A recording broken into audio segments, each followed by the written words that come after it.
Jeremy Doku sees the ball dropping and Alexis McAllister comes in to try and chest the ball down. As Klopp said, a footballing man knows the answer if that's a penalty or not. I would say, in terms of like Premier League standard of football, this rivalry is the peak of that. Some of the best football I've ever seen played by two Premier League teams against one another. He had Kyle Walker on my God, the Premier League football Oscars. So basically, best player of the season from the Premier League. Phil Foden for me is the standout. I agree to an extent, but I would have to go for Declan Rice. Oh my fucking days. Hello everyone, welcome back to Football Trending, the football show from Joe. Today, joined by Ibby. Morning, everyone. Joined by Ben. Happy Monday. But no Joel, unfortunately. Where's that, Hunter? Where is he? Joel is in Copenhagen. I was going to say something else. It's Fashion Week in Copenhagen, and he's very much not part of that. But yeah, look, he's not here. We're doing Liverpool versus Manchester City to start off. Big game, and it lived up to the billing. It did. Yeah. As a Liverpool fan, how did you feel about the game, Ibby? So, okay, cool. Before the game... No. Okay, cool. Let me just say. No. Before the game, with the team that we put out, Yeah. I would have taken a draw. 100% would have taken a draw. As the game played out, I feel like we should have won that. And I feel like that's majority of people know that Liverpool should have taken the 3 points. Yeah. But because I've expected, I would have been happy with a point pre-game, it's hard to be like upset the fact that we didn't win. Because our team, like... Yeah, you're going to manage to be upset anyway. That's always the Yeah. way, isn't it? So it is, I would have taken a draw. Sounds like you are upset. Yeah. No, I am upset, but like, I'm so proud of the team as Yeah. well. Like, our team was not good. Well, no, okay, it was good, but like... No, it wasn't your It's first not 11, full but strength. Yeah. But I also think when do you start pulling back on that narrative? Because Conor Bradley's clearly a very, very good player. Agreed. Endo's had a very good season now. McAllister can clearly play the role that's asked of him. Like Kwanzaa was good as well. Kwanzaa I thought it was yeah. very good. I think I agree with that, but when it's always their second set of players, naturally, and like, you have to remember it's Man City. Well, look, but that's also why when Salah came on, when Robertson came on, the screw was really turned because those are the first teamers, and they came in, and you saw that the energy was lifted on the pitch when those guys came. Like, on it's just the we pitch. had that bit more hope of going and Yeah. scoring. McAllister, super impressive with him as well, by the way. McAllister, Endo, hell of a season for him. what a player. Yeah. Overall, just frustrated. Actually, I'm not saying frustrated because I said I'm not going to be upset. But we should have won, but I'll take the draw. Okay, Ben, I what just did thought you it was make a of it? really good game. Really enjoyed it. Like for a neutral, I just thought it was everything you want from those games. Like there were points of it where it was really end to end, and like both teams just trying to play really quick football. And I think it's weird because I always want one team to win. I don't want to lead. Like even as a neutral, I want it to go one way or the other. But and I did want Liverpool to win. I think overall, but it was I just thought it ended on a bit of like a. I wanted the drama of the pen at the end because like We all wanted it. this is the end of it. We This did. is and it was said a little bit, but because the game didn't quite.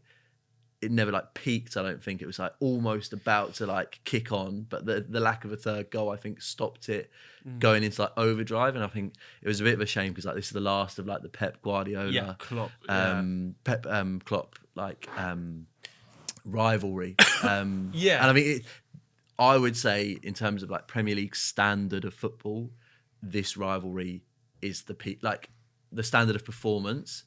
This rivalry is the peak of This that. has set the standard, hasn't it? Like it set a new, completely new 100%. standard. Those games in the Champions League are genuinely like some of the best football I've ever seen played by two Premier League teams against one another. Right, okay, so yeah, we'll come on to all of that.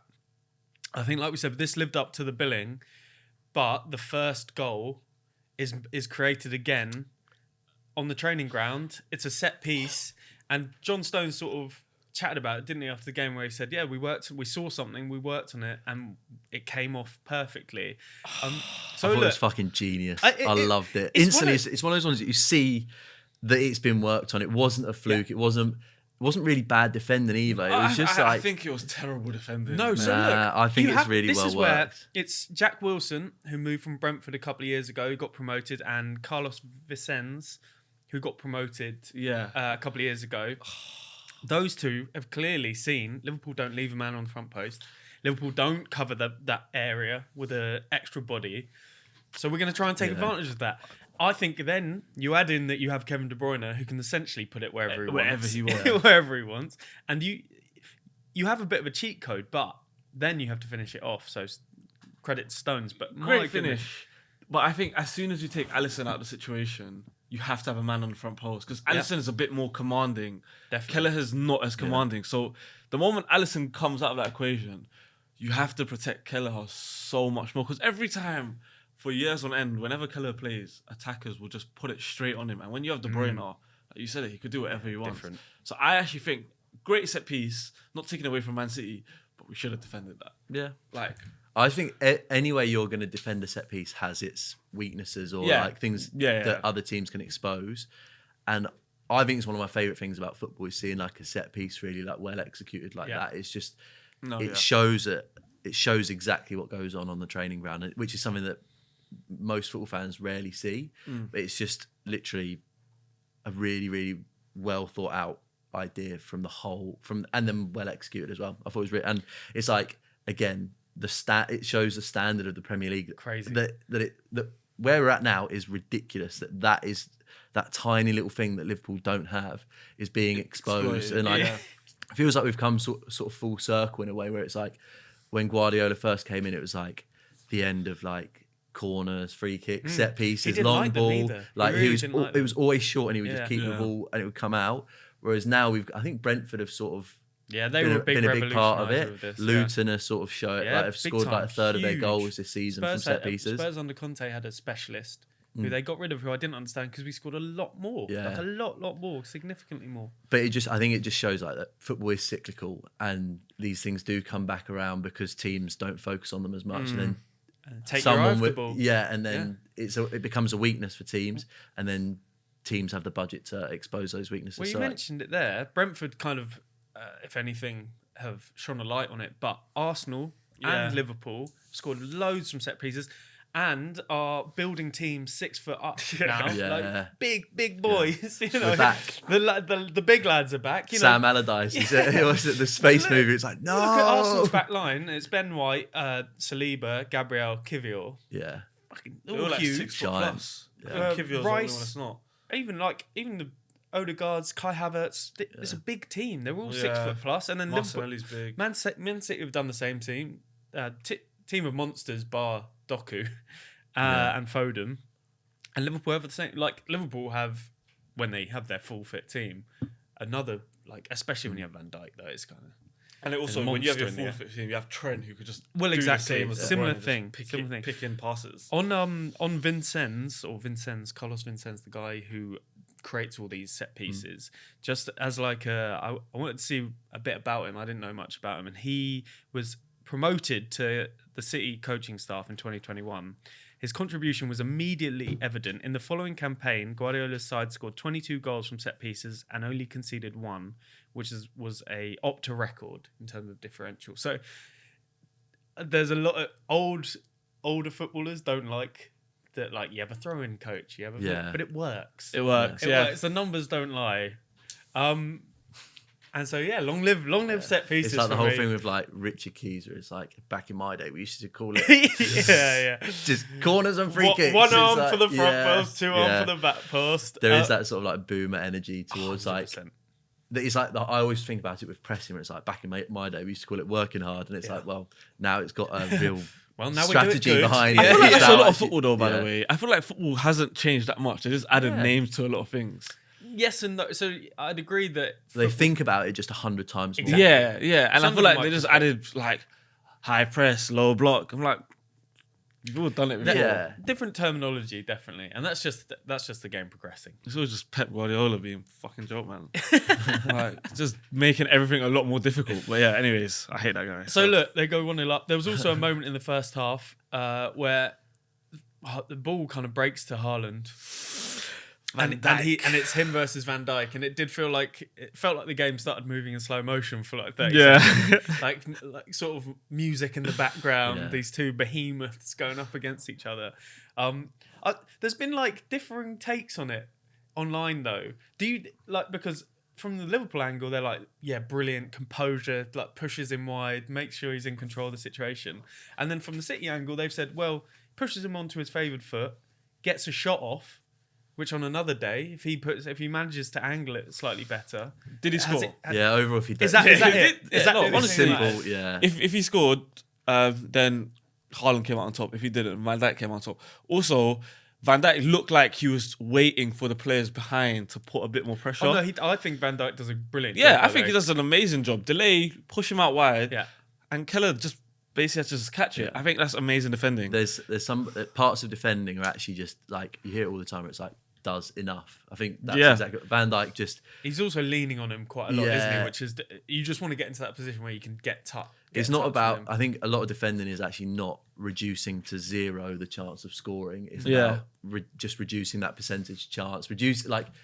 Van Dijk basically reduced the XG by leaning on him, by just showing him slightly straighter angle. Almost. It was like, actually, and not diving in, he just reduced his chances of actually having a really good opportunity. So it was like, I was like, oh my, because in the before games in like newspapers, magazines, like TV shows, whatever, they do like the head to head, and so often it's like just never ever going to happen in that scenario, apart from like winger versus fullback. Because often I think Haaland will look at the two centre halves, and if I was Haaland, I'd go, I'm going to go and stand next to the other guy because he's an absolute beast. Van Dijk. Yeah.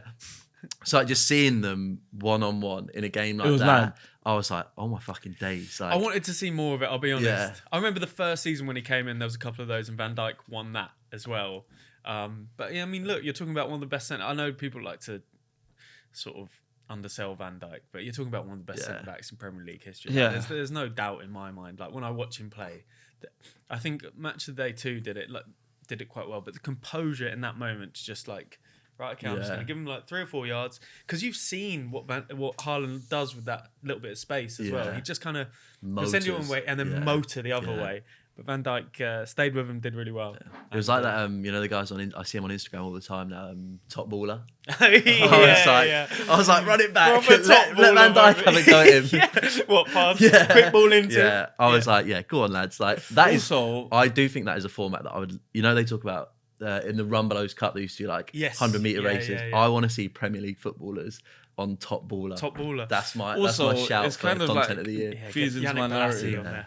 Oh my god, Yannick Bolasie at top baller. Yeah, it would be amazing. Right? Amazing. Like I done top baller yesterday. Yeah. Oh, you went to? Yeah, I done it yesterday, and that shit is hard. Yeah. Like as in like, I honestly think if Premier League players come up against each other, it will be chaos, and I think defenders will actually come out on top. Yeah, I genuinely think defenders because there's not enough space. There's not enough space, and once you go out wide, it's so hard to score. Yeah. So you just take him out wide, but it kind of does feed into my narrative of Haaland being overrated. Oh, God. We're back. Oh, for God's sake. No, what did Haaland, like realistically speaking, what did Haaland do yesterday? He didn't cause Liverpool a threat. Van Dijk had him in his pocket, and also our 22, 21-year-old centre-back had him in his pocket. Who's meant to be the world's best striker. Let me rephrase that. He's overhyped before. Yeah, but he's still the top goal scorer in the league. And also, it's one of these things where it's like doesn't turn up in big games. It's often doesn't turn up in every big game is actually the truer sentence. I think overall, calling him overhyped is still miles off it, in my opinion. I genuinely don't think it is. There's this persona, like people put this like godlike essence around him. Like, why do you do that? Like, he's not that good. No, sorry. I think he scored like 75 goals since over 75 goals since joining City. But then he'll have spells where like he won't do anything, and they're the spells I'm just like, this is you're proving my point here. Yeah, but it's hard to do it, I think. It's like 2 games for him though, and then he goes back to scoring 4, 5, 6, and 7, also 8. That's like those periods are like he actually, if you're talking about it now, he still scored like at least 1 in the last 2 games or 2 in the last 3. Like he's still along the way, he's still picking up goals. So I don't know. I don't think anyone had a particularly brilliant game for Man City yesterday. No, to be quite honest with you, I don't like. There was a lot of very good Liverpool, like standout Liverpool performances, and that's kind of, you think about the second half, which we'll come on to in a sec. But it was dominated by Liverpool. Yeah, like really, really dominant performance. Like probably one of the best performances Liverpool have had against Man City generally. City weren't cutting at any point really. It was like they didn't create. I mean, when Doku came on, I thought he looked a threat. Yeah, but it's hard. He just pushes you back. Yeah, like you can't make a movement towards him. That's Doku's like so annoying to watch because he never goes on the outside. He always does the same thing. Isn't that how he hit the post? No, he went inside. No, he went inside. Did he? Left Yeah, foot he went all the inside. way across. Yeah. Like he never goes outside. I'm just like, it's kind of readable. Even it is readable, but he still gets away with it. Well, that's it because he's so quick. Yeah, It doesn't really matter. He's basically waiting for you to get your feet in a muddle so you can go one way or the other. I like watching Doku. Yeah, so do I. He was one that I really wanted at Spurs, and obviously Man City just did the business. Right, okay, so half time, 1-0 down. We come out. Man City, keep it tight for 10 minutes, lads. Nothing silly. Ball back to Ederson from Nathan Ake, massively under hit. And then Ederson he just kind of swipes through it as if the ball's there to play, but it was never there to play. It was totally gone. I want to get a goalkeeper's view on this. Yeah. And then from the centre back. The guy that's passing the ball really poor. Yeah. As a goalkeeper, just drop back. Yeah. Like you see that he's not getting there. Just take 2 steps back and kind of just guard the goal and kind of block. Just get super tight to him and just block it. But Ederson, it's like he has, like you mentioned it before the show, he has like 1 a season or 2 a season where he'll just do something and it'll cost Man City a point or 2. I did that one in particular was really weird to me because it just looked like, from his perspective, there was a camera angle right from his perspective. It just looked like he was never going to get there. Oh, he wasn't. Nunez was at the was ball. really badly under hit, the pass. Nunez was at the ball as the time he starts pulling his leg back to swipe through it, and I'm like, "Ooh, you kind of just have to stop and like let go of the trigger." Obviously, that's really difficult. Yeah. But I would expect from a keeper of his quality to sort of rein it in. He has absolutely nailed him. Yeah. I feel like a lot of blame's not been put on Ake for the pass. It's kind of a nightmare pass. It's a hospital pass. It's because it's just a like mistake of like execution, and then Ederson's is a decision. Yeah, but he does sort of pull out of it like last minute, really late. But then he pulls out of it so late that he hits his. So if you had to blame one person for that, who'd you blame? Well, Ake is the first cause, and then Ederson responds to it badly. It's the don't make the second mistake. Yeah, thing, isn't it? You've made the first mistake. Yeah. Don't make the second mistake. And often it's usually one player who's under hit a pass or giving the ball away, and they've run, and you're like, don't make the second mistake. Just get in shape, get your body right, and they go charging in. But I think it's I think credit to Nunez as well because he reads the whole situation as he's not going there to win the ball, go round. He's going there to He's win going there something. to get nailed, to get absolutely clattered. But that's why I love Nunez. Wants. Yeah. That's why I love Nunez. He will press to the day he dies. Chaos, agent of chaos. Yeah, like he will press anything and he will win something. Yeah, stuff. Again, really entertaining footballer to watch. Like, and the way he flipped over, I was like, we're back. We're back, baby. So I think Pep sees that the game's maybe slipping away from them slightly and pulls Kevin De Bruyne, who doesn't respond very well. Isn't particularly happy with being pulled. Doesn't feel like he's the right decision. How do we feel about that? When as he's coming off, he's sort of love it, all over it. I think you want to see that from your players. What? Right. They're pissed off to come to the pitch. They want to be on the pitch. They want to make it. It lasted a bit too long. I don't know. I don't think this is a scenario where it doesn't look that bad, but also it kind of shows disrespect to the manager. Okay. And that's where I stand. I think overall, there's 2 ways to do what De Bruyne did, and he was on the right side of it. He's like showing he's annoyed because he wants to win the game. Yeah. The other side is like shirt off. Yeah, down, chuck it. Sort of like you're throwing the boots towards the manager, but not quite at the manager. I think he towed the line, and like overall, De Bruyne has sort of earned the right. He's at the level. To be annoyed at that because he's brought on Kovacic and Doku at the time. It was a double change. He explained it as Kovacic keeps the ball really well. And it's true. Kovacic, like if that's what they needed at that time because Liverpool were like kicking on. Yeah. So if I'm actually more in your camp. I do the same. I think you're right in that if there's one player on who you bring off and they probably deserved to like have a conversation with the manager at that moment. And you saw Pep went and had a chat with him. I think it's probably Kevin De Bruyne, to be honest. I want to talk about Luis Diaz because it was really the best performance you could possibly have without putting the ball in the back of the net, which then makes the performance like pointless. How good is this? So pointless. It's like just don't have that performance. Like just like because it's like he's got a little fishing rod and he's just nailing the air, and then like you don't finish your chances. Finish your fucking dinner. Look, we can go through. There's the Salah one. Where Salah comes on and puts a lovely, like perfect weighted through ball to him, and he just, I think we said before, he's trying to set himself for so long that he ends up getting his body shape all wrong. Yeah, he sort of leans too far. Puts it sad, puts it round the post. There was the one where it comes across to the box quite early, and it's just hit it first time. Yeah. You're not going to get a chance to take the Gary Neville said he had to like try and manoeuvre his body so he could sweep it first time. But again, this is where the debate about Luis Diaz comes in. Is fantastic footballer. He had Kyle Walker on strings yesterday. Yeah, he was like 2 or 3 times at least. He was dancing around him. He was brilliant. But he's not a killer in front of the goal, right? Yeah. He is when his dad's kidnapped though. He is though. That's a wild. No, but it is though. He scored so many goals when his dad was away. It's true though. We've got your man. It's true though. We've got your man. If he starts scoring again and he gets kidnapped, it's you. Yeah. He's in the Joe basement. But the performance was incredible. To do that to Kyle Walker, to do it once is in the same move on the break where he was running down the left. It was like Rodri like on his like heels. He's like beating him once, and Walker's like, "Fuck, I've got to get back in." And like obviously jet heels like gets back in, beats him again. Like both of them sort of like it was a bit messy, but you sort of create your own luck. I was like, I've not seen many players do that to Walker. Yeah, see, not years, honestly over the years, there's probably been a few players that have made Walker have. I wouldn't say terrible, but Walker was good for 70 minutes and then had like a shaky 20 minutes where Diaz turned on the style off. It was almost like that chance. Diaz was like, I've fucked it here. So went up a gear, but then just couldn't finish it off basically.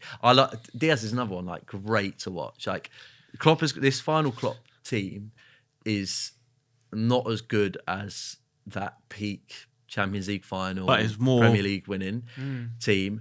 But some of the players he's brought in are so entertaining. Maybe to their like detriment in terms of winning the league or winning trophy. I mean, they won the League Cup, but like they are very, very aesthetically pleasing to watch. Bar Nunez, who is just chaos, which is even more entertaining. The one who I'm gutted isn't still here for that Liverpool team is Mane though. Yeah, can you imagine in that team, in this current iteration of this Liverpool team, he still scores so many goals. I think his goals are actually irreplaceable because I shoehorn Saints into the conversation again. I watched a lot of Saints players leave where it was like specific profiles leave the club, went to Liverpool, went to Arsenal, went to Spurs. When Mane left, I was like, we will never have a player like that ever again. Yeah, no. And I was like, Saints will never have a player like that ever again. I don't think I realised how unique a footballer he was. Like properly world class. In terms of just the goals he scored, and like he's probably less skillful than Diaz in terms of like 1-on-1, but he was just so direct and then so clinical. And in big games, like all the time, I think Mane for me is like an up there player in Premier League era football because of just how quick he was, how direct, how sort of like unique his like body movement was, like beats players without touching the ball, but it was just like he was using his shoulders to beat players. It was mad, isn't it? There and then gone, and it was just so quick. I've never watched a footballer like Sadio Mane. I think he's unbelievably good. I honestly think still probably underrated, right? Like years to come, people will sort of herald the goal that Liverpool team was special, and it's only Man City's like super team that managed to stop them. But I think we'll look at Mane in years to come and sort of think, wow. Yeah, I think on a level with Salah, like honestly, I agree. Good. I agree, and like if you ask me who I prefer watching as well, Mane all day long. What you're saying there and how direct he is, I just love footballers that are that direct. I love footballers that just get the ball and they're just like, okay, I'm going at you every time. Get the job done finishing as well. Like the criticism of Diaz where it's like played across and Gary Neville says like, oh, can you manoeuvre your body? Yeah. That was Mane's thing. It was just like, Get your body maneuver right. your body so that you can score. Like you can score the goal. It was just like, and he was just flexible and supple, and just like in those moments, it was just Mane puts that away because he adapts to the situation better than anyone else in the world at the time. So. I don't think I've seen anyone who can generate that much power with that little backlift. Yeah. As well. Yeah. It was like touch finish, finish, bam, bam, bam, touch finish, and special. I still think about that goal against Bayern Munich, where Van Dijk hits the long diag. He just takes it, touch.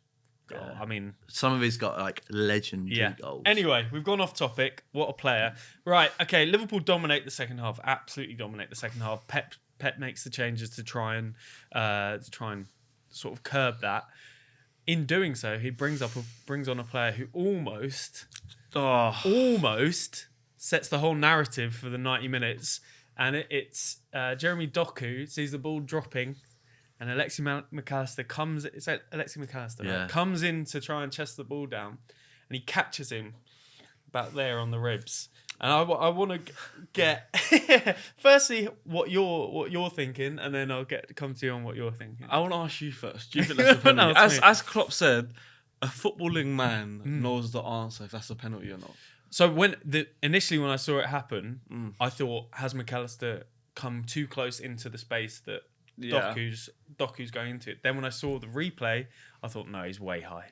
He's way high. Penalty. He's way high because, and Klopp is absolutely right. You move that 3 feet to outside the area, it's a foul all day long, and the ref's giving it all day long, and it's probably a yellow card. You're right, because his foot is incredibly high. I think the reason why it probably is a penalty is you can't have your foot that high anywhere on the pitch, even if you're moving in someone else's space. He runs into it, but that's not his problem, is it? Like, but then as soon as McAllister does that, the reaction has to be. I can't leave my leg hanging here. His saving grace is that just before McAllister gets there, he like toes the ball onto McAllister, and his foot. If you think about high boots, usually it involves like a head. So the fact that it's like McAllister's rib cage, it takes away the high boot part of it. Sure, it's just has he kicked him in the chest, and like the get out of jail free for the VAR was they can just go, he's kicked the ball before he's touched him, and I still think it's a pen, but I still think there's like an element there's where a grey area. There is that element of grey area where it's like, is it a clear and obvious error? That's where it like. That's where I'm sort of like, maybe it is the VAR. The VAR. I think on the pitch, I think he's just bottled giving the pen, because I think it is a pen. It's huge. I think it exists in that grey area for VAR where they can go. It's not clear and obvious to overturn it. That's why it hasn't been given by VAR. I also hate what Klopp said afterwards, because he's like, what, the high bar thing talking about. where he was like, if you're not a football person, if you don't think that's pen, I'm like, he said that multiple times over the years, and I've been like, there are literally multiple ex-pros, current pros, other managers who would that disagree with you. Yeah. So please stop like with this trope that because I think referees, that's where referees are actually quite good.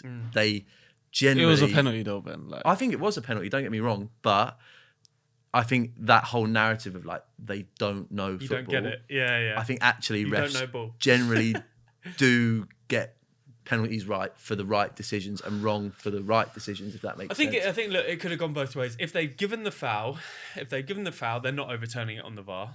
And if you're not giving it, they're not giving it on the VAR. That's one of those. Yeah. When we're talking about the high bar, the reason why it's frustrating hearing anyone say the high bar, I know it's just a reporter from Sky, is because the bar seems to just jump around. Yeah, so that's the issue. That's why people are like, well, what is and isn't. I think they, in that moment, they've said they've seen the referee's seen it in real time. He's standing right next to it, and he's decided it's not penalty. We're not going to overturn that decision.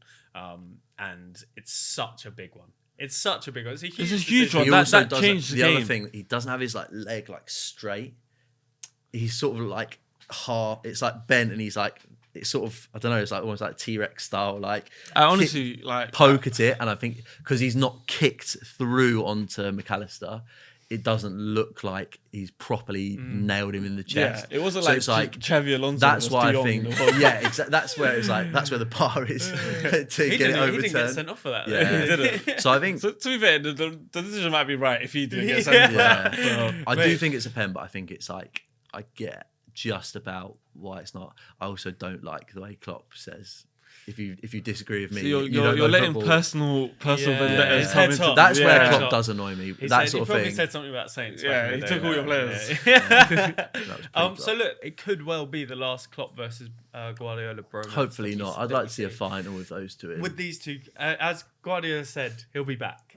We're just talking about a brief. We're talking about a brief Brief little hiatus. break, He yeah. needs it. So He just wants- need to follow each other around. Yeah, exactly. But I'm convinced Klopp takes the Germany job at some point, and Pep takes the Spain job. Klopp's there And like, we see- leave me the Yeah. fuck alone, Get man. out. They've both spoken recently about international football. So let's see. The Germany job is up after the Euros, apparently. The contract is up, so we'll see how they do. So look, great game, lived up to the billing, and we'll have to see where the future of Liverpool Man City goes next, right? Xabi Alonso. Yeah. No, and Postecoglou. No, jog on. In other news, we've also done a recent interview with Frank Lampard for our Unfiltered series, where he talks all about his career. He talks about that famous clip with Scotty Cannon and his uncle Harry Redknapp. He speaks about management and a bit about where he wants to go next in his career. So we have a special exclusive clip for you to watch right now. There's a moment a lot of people will be familiar with. You're 18 years old, West Ham fan forum. Harry Redknapp's there and a fan's giving out to him about, he's let a couple of other midfielders go and he's promoting you into the squad. Yeah. And Harry says, Frank's going to go right to the very top. Yeah. Which, without saying terrific little player, is basically the strongest Redknapp endorsement that you can get. Yeah. First of all, just tell me about that moment, because I watched it before we started talking. I rewatched it and I see I was going to say you're a young man, but you're basically a kid, right? Yeah. At that stage. Tell me how it felt for you, that moment. Humiliating from the fan perspective who was standing up. He was actually the uncle of another player that was a year or two above me, who hadn't got into the first team. Yeah, so he was. I don't need to mention the name, of that, but he was an uncle of a player, and he was obviously put out that this boy hadn't made it, and I kind of got into the team. And that wasn't just him, because it was a bit of a current theme amongst West Ham fans. Some West Ham fans of nepotism being promoted because Harry was manager, my dad was a coach, and I understand that in simple terms. People kind of, we're quite cynical, us British people at times. Like we do look at the possible negatives. Yeah. So looking back with maturity now, I understand it, but at the same time, as a young boy sitting there with my chubby face and my curtains, I was a bit like humiliated and probably scared. I'm a bit like, this was a grown man sort of questioning whether I had the rights. I'm at the start of my career. I was desperate to be a football player, and I'm being, publicly sort of shamed a little bit. And then at the same side, the support of Harry was incredible. And I appreciate that much more now, because at the time I did appreciate it. But now I look back and think what that meant for him to say that. He put himself out on a bit of a limb. Thankfully, it came right. I'm not sure how much Harry absolutely believed it, and I'm not trying to make bad of what he said, but it was a leap to say that, because I had a long way to go to get to the top. But I think it was probably a little bit of him. Harry is a person, how he is. He'd defend his players as a manager, and he'd defend his nephew as an uncle. And I respected that greatly and still do. And he's given me great help and advice and support all the way through my career. So that was just the start of it. But it went viral a couple of years ago. It seemed to come out and everyone was saying, I've seen that video from so-and-so years ago. And it was quite nice, because it is a good story of my career, that I probably was the kid that wasn't the Wayne Rooney that flew out onto the scene at 17, and Michael Owens and these ones. I had to work. I had barriers in my own way. I had things that went in my favour. But it also, sort of looking back, showed that I had a few challenges there which I overcome. And that sometimes you can feel a big sense of pride of that, I guess. So make sure to go over to the main channel, that's joe.co.uk, main YouTube channel, and watch that right now. Look, it was the Oscars last night, which I know you all stayed up and watched. Obviously. He loves it. He lives for it. Oppenheimer cleaned up. Oppenheimer did clean up. I thought it was the worst movie of the year as You well. didn't like it? It was so long. That movie was like, my attention span couldn't hack. Okay, so look, if we do a entertainment podcast at any point, make sure Ibby's nowhere near it. Yeah, I'm Or not on it. involved. I'm not involved. One of those things. That's quite similar to He's more of a Barbie man, It's I a bet. bit of a Haaland take, that though. Oppenheimer was rubbish. It was Overrated, underrated. overhyped. Yeah. No, it was just long. I fell asleep. I I remember. did prefer Barbie overall. Hard to judge a film Easier if watch. you fall asleep. That's a Yeah, bit but- like what my dad used to do. He'd be like, it's rubbish. I was like, watching "You were that." asleep 8 minutes in. So hard to say. Yeah, but exactly. I was watching I was sleeping because I didn't enjoy it. Okay, I don't. Again, I don't think you can judge a film that you fell asleep in. But what we wanted to do was the Premier League Football Oscars. I'll give you the category, I'll give you some options, and I want us to vote as a team, as a group, on what and who's won that. For once, for a team. So look, to kick it off, best picture, and I thought we'll do best game of the Premier League season so far. So some options that I have for you. We have Newcastle 4, Luton Town 4. Very good game. Chelsea 4, Manchester City 4. Liverpool 4, Fulham 3. That's the one I'll go for. Man City 3, Spurs 3. Wolves 3, Man United 4. Spurs 1, Chelsea 4. Arsenal 3, Man United 1. And Luton 3, Arsenal 4. So those are the options that I pulled out. I think there's been some genuinely brilliant. There's a really obvious winner for me, you know. Okay, explain and why. And it's because thinking about this, I didn't think about any other game. Okay. Spurs Chelsea. Yeah. Yeah, I kind of that was football like on speed. It was ridiculous. It kind of broke the football space for a couple of weeks, didn't it? I agree. I think Liverpool Fulham's up there as well.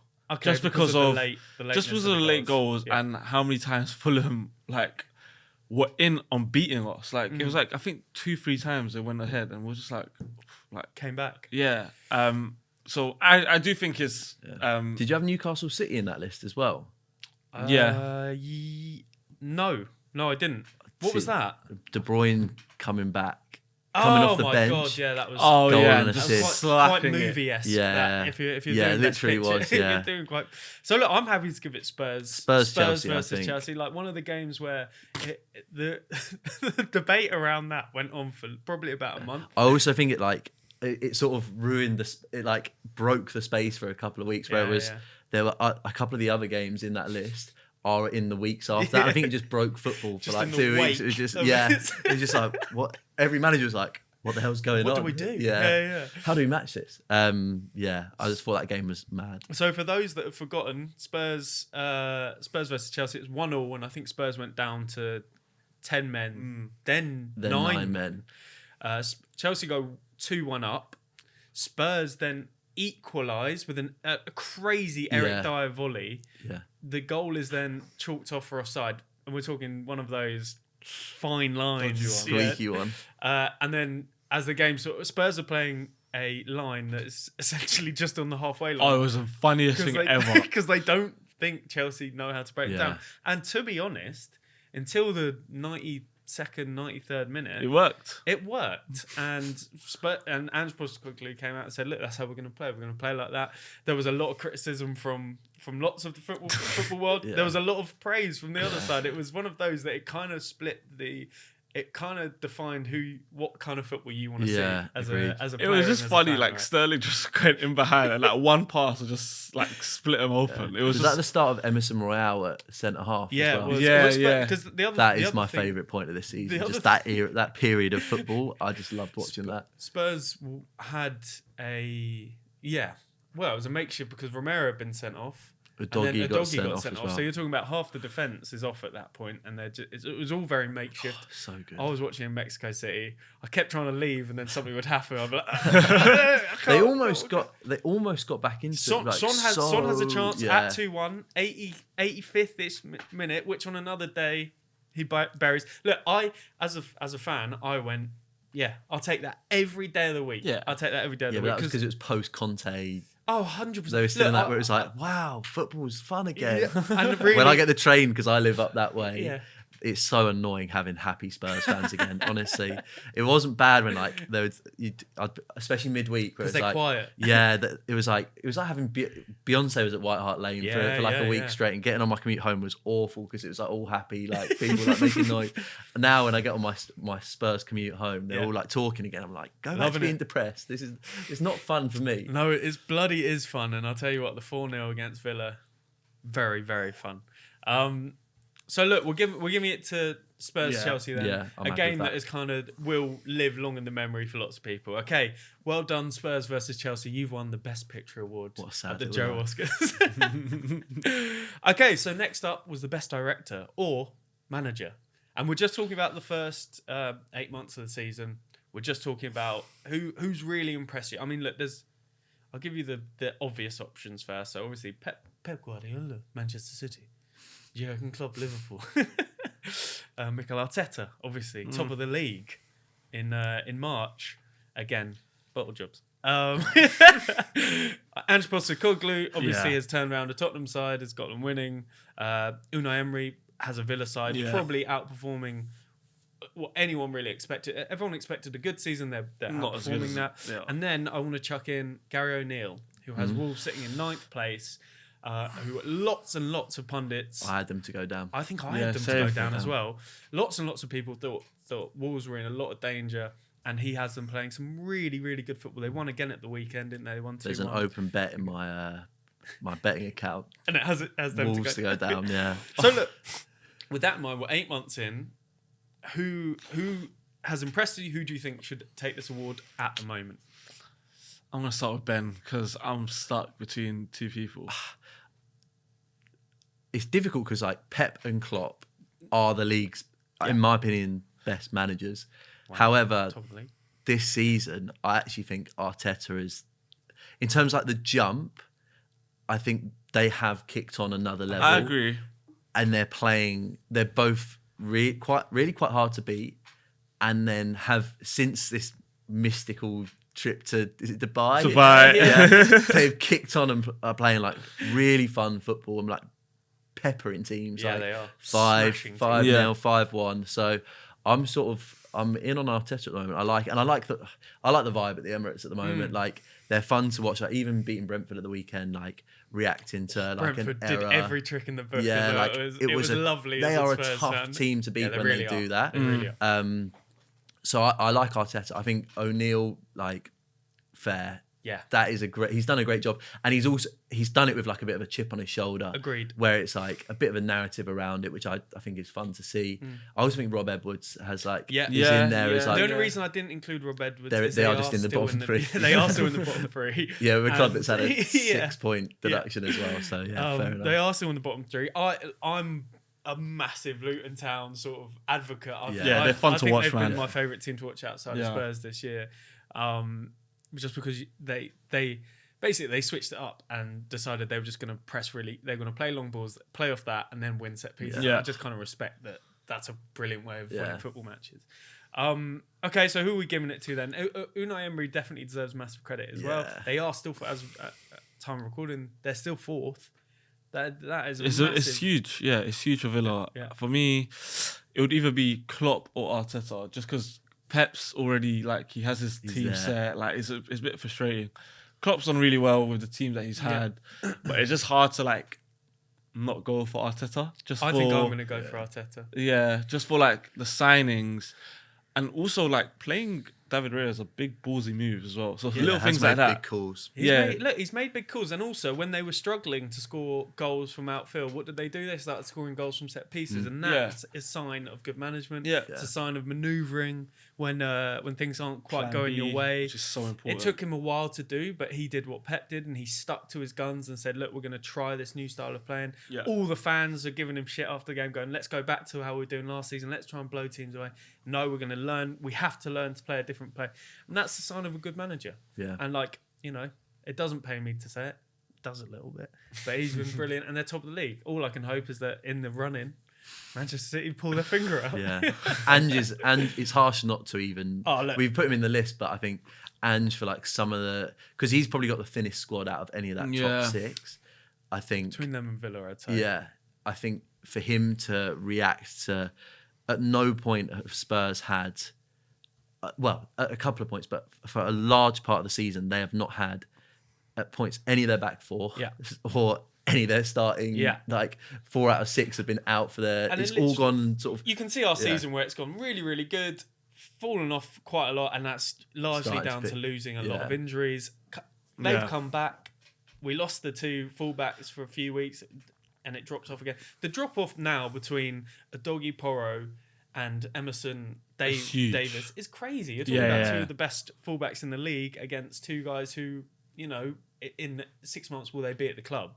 So I'm as much as I'm tempted to say Ange, because I know the state of the club, you know, when he came in was, and that's why he won the London award for manager of the season, because everyone in that room knew that Spurs were in a lot of trouble.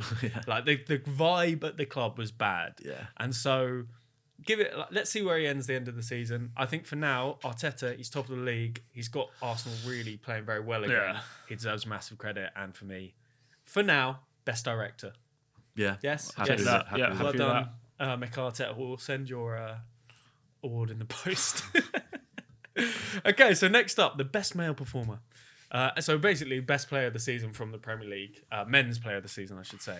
And the options are that we have written down: Phil Foden, Rodri, Martin Odegaard, Heung-min Son, Virgil van Dijk, Ollie Watkins, Dom Solanke, and Cole Palmer.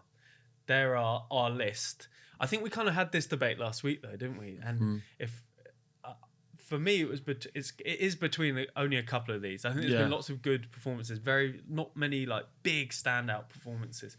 But I think Phil Foden for me is the standout performer on that list. I agree to an extent, but I would have to go for Declan Rice. Yeah, coming with that price tag in an Arsenal team that no one kind of knew. Like everyone knew they'd do okay, but not to the point where they're sitting. There was still a lot of debate as to whether they would do it again. Exactly, with, like, young players that have only done it at that level for a single season. Well, in the top two of the Premier League, they'd only been in that sort of bracket literally once, and people were going, Liverpool will be back. Will they be able to fend them off? We're in March. Declan Rice has 6 goals, 6 assists. For CDM, that's kind of there to kind of just enforce, break up, help out Saliba Gabriel. That's a very good return. He's a lot more than that, isn't he? Yeah. And that sort of midfield that they've now settled on with the back line is pretty imperious. Like 2 goals in 2 games. Yeah. And big, like there's been some big goals. The Luton header. One on the weekend as well. Yeah, like, and he's a big part of when that fluid play is not working, it changes set pieces. He'll goal, scores at set pieces. He'll get himself United goal as well early on in the season, late on. So look, the only other one I want to chuck in is Virgil van Dijk, because he's been absolutely back to his best. He's also scored a ton of goals this year. It burns me to say I'll still go for Declan Rice. Okay, so Declan Rice. I think Watkins. You're saying Ollie Watkins. As like, I mean, he has been brilliant. An outside shout, I think. I was looking before, and he's got the most goal contributions in the league this season. I think in a Villa team where, as you say, like they're operating with like the thinnest squad, and they are heavily reliant on him. Yeah, he is like his last like 18 months have been ridiculously good. Yeah. So I think I'm torn between the three: Watkins, Foden, and Rice. And then also, but I also think I always think about Rodri in this conversation as like actually. It's because of his position that he doesn't get this award, but he is consistently the most important player in that City team. I agree. Their win rate without him is really bad, and that's because they're built to play with him. So obviously, when you pull that out, it's going to happen, but it shows how much Pep values him. So I think the same thing will probably be true of Rice, except he's always there. That's something that he deserves massive credit for, because it's not. You know, you play a lot of high-intensity games, and the work that he covers is crazy. So wait, look, we haven't decided then. Yeah, we actually haven't. Who's taking the hit? You're saying... I'm actually sticking with Rice. I'm happy to give it to Rice. I'm saying Foden. So you two have said Rice. He wins the award. Well done, Declan Rice. Best male player of the year so far in the Premier League. And again, we'll get the we'll get a box of chocolates out. We'll send a bottle. Yeah. Okay, so look. The best supporting role. These are the players that aren't ever going to win that best player of the season award. They're not quite in that. They're not quite in that top category, but they've still been very, very, very good. And I'll read some out. And these were said by you. I will say that. Yeah. So we have James Maddison, Kai Havertz, Pascal Grosch, Pedro Neto, John McGinn, Darwin Nunez, Mickey van der Ven, Endo. And Rodri is on this list, actually, but he probably could go into the other discussion. So look, out of those... These are players that wouldn't ever win. Yeah. They're not going to win the player of the season award this year, but they have been integral to the way that their team has performed and played and the standard that they've set. I didn't say Kai Havertz to be on that list, but I don't know. I think Kai Havertz is definitely. well. I love watching Kai Havertz. Yeah. I think he's brilliant. Like he's got this tag as like not a good number 9, but I think that's because he's in that team because of his all-round game. And like I went to watch Arsenal play Lens in the Champions League. 6-0. That doesn't count. But he was vital to them, like mixing it up and going long at points, and then he can play short, and like he's coming into a bit of goal scoring form as well. Yeah. But like, yeah, they won 6-0, and he was a really key part of that. Like, is that a bad thing, winning 6-0 and being really good for your team? But also winning, like having a good game, winning 6-0, then for the rest of the season, they've also won the last, like, apart from Saturday, they won the last 3 games by 5 goals. So it's yeah, like, and we're literally 28 games plus cup competitions in, and you're talking about the last 3 games. I don't know, but I think Kai Havertz has been had a good season. Okay, but maybe he's not in this in this category as a winner. I actually think in this category you should just give it to pretty much any of the City players, like because they are all so good. Like Stones. I think we didn't put Bernardo Silva in that list, but I think at points this season, Alvarez is a good shout. Stones, Alvarez has a lot of assists. A player that people don't talk about very much. I think he's got 8 assists. Like it's in the Premier League. It's hard. It's hard to talk about Alvarez when people always talk about Walker is like. He's never gonna get a shout as like player of the season, but every year he's massively important. Like yesterday, he went down with a little knock, and a lot of the City players went over and were like, "Come on, like, we need because they need that pace. Yeah, everyone behind their own back four as cover. But also, he's like a huge leader in that City side. Yeah. Like it was that first 10 minutes, Foden done a challenge, and like Walker was like, "Get in there." Yeah, because he went and fouled someone afterwards. He was like that. Sorry to go back to the Man City game. That Trent comment pissed off a lot of Man City players, and it riled up the game. Sometimes you just need something to stick on the dressing room wall, right? Oh and yeah, Trent. Is that when Arteta put Ivan Toney's tweet up? Exactly. Like sometimes you just need to make a common enemy. Yeah. And Trent set it up for them. He teed it up for them just to bat it out the park. Yeah, the Arsenal players still don't really like Ivan Toney. No, it's very clear. Yeah, it was like an element where it's like very clear at the weekend that they weren't. Yeah, big Gabriel fan was going after him. Yeah, it could be awkward in the summer. I don't know if they go. I don't think they go after him now. Okay, so look, who are we saying? There's a lot of like Mickey van der Ven is that to Spurs, Kyle Walker is that to Man City. You've seen Gabriel Saliba. Like Gabriel this season has been so good, like on par with Saliba. Yeah, unbelievable. And that the partnership those two have created is really very, really special. This is a tough one to give out. Yeah, you know who I'm actually going to go for? Darwin-Núñez. No, I'm not. I'm not having that. Wait, so you would have Kai Havertz? You would have Darwin? No, I'm saying he wouldn't win it, but I think he deserves to be in that list as just like someone who supports. Okay, let me explain Darwin-Núñez. Yeah, the players you've had around him, taking out Salah and that, is a lot. And when you have Salah, he's a good supporting role to Salah. So I think he's actually very underrated, and he's done very well. I love Darwin. I don't think he's underrated. Yeah, I think he's exactly rated. I think he's rated. Rated. I would give this award to Rodri, I think Rodri. I think just as like he just ticks everything over. I'm going to give it to Rodri as well because the win again, like you said, the win percentage when he's out the team versus when he's in the team, that is scores big goals. Scores big goals. Player. Yeah, he does. He loves a big goal. Who did he score against last weekend? Late. Was it last weekend? Anyway. He scores late goals. The man loves a goal. So well done, Rodri. Best supporting role. He'll be buzzing with this. Yeah, he'll be watching. He'll comment under this. I'm pretty certain. He's always watching. So look, last one. The best celebration. There's been a few different celebrations this year. We've had a few from Saka and the Arsenal boys, including his little dart. Which camera's mine? It's all darts this year. It's been darts. It's been darts. Those are the best celebrations. The Luke Littler influence is huge. But yeah, Saka against Maddison in the North London derby, first go round, and then Maddison skins him to score. You know, it's good. It's just good for the game. Yeah. You have John McGinn hitting the griddy, but not instead of doing. He does like this weird. He's been doing that before the griddy. But he kind of he intertwined them.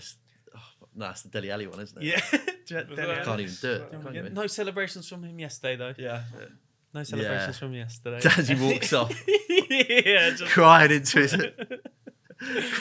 celebration. Doku's hit the griddy about 30 times. Scored a lot of goals. Marcus Rashford, obviously, think smart. Mohamed Kudus, who you like that one, don't you? I love that one. Big fan of And then that. obviously Neil Maupay, who's just been trying to rattle the entire league and has really leaned into it. He did the sport bubble thing recently, talking about where he rates different people's shithousery. I have to say, I think it's good. I like it. I like it. I want more of it. I want footballers to like each other less overall. Yeah, same. I'm all in on Roy Keane whenever that. What game was it? Spurs Villa yesterday, and it was like noticeable. I was like, that is a lot of pre-match, that is a lot of pre-match, sort of hellos. I was like, nah, this has gone too far. I don't mind one or two. I think there's quite a lot of Brazilian crossover. There's quite a lot of obviously Argentinian, and then Longley played for Spurs last year. They were all going up to Longley. I was like, oh, there's a lot. Bring back Gary Neville, not saying hello to his own brother in the tunnel. And then obviously Mohamed Kudus. That's my favorite one. Yeah.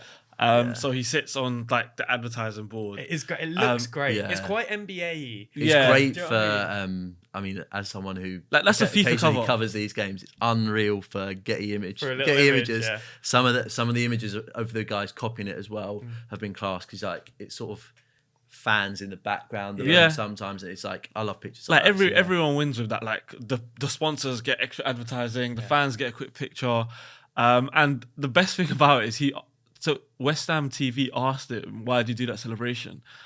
And he just turned around and was like, I was just tired. I just need to sit and have a rest. So it just makes it even more wholesome. So that's the one that I would actually go for. I love that celebration. I'd like to give a special mention to De Zerbi, who pretty much every time Brighton score, he's in the crowd. Like he just seems to be in the crowd every single time. I'm a big fan of that from managers. He's a madman. I really like Mohamed Kudus because it's really aesthetically pleasing. It's so cool. And then a few other guys have recreated it. The only other one I'd say that has really is Maddison. Like Maddison's one has informed a lot of shithousery and a lot of he's set the narrative of celebrations this year for sure. Yesterday he went and celebrated in front of the Spurs crowd, then went over to the Villa side and was just going like this into the camera, which he was trying to get him to go and celebrate because clearly he gets a lot of shit from his Cov days. Oh yeah, he gets a lot. Leicester is there? Rivals.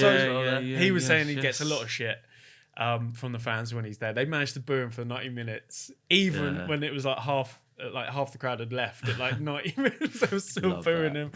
There's definitely a couple of Spurs fans in there that are just like getting bored and just booing him as well. Yeah.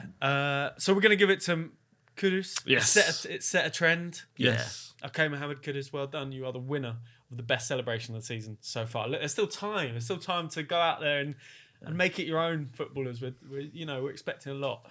I think special shout out to Victor Gyökeres, that one. Obviously it's not Premier League one, but it's captured. He's banging him in as well. And he's scored a lot of goals. Yeah, one that you expect to see probably move to something like West Ham and never score a goal again in his life. So look, that's the show. Thank you so much for watching.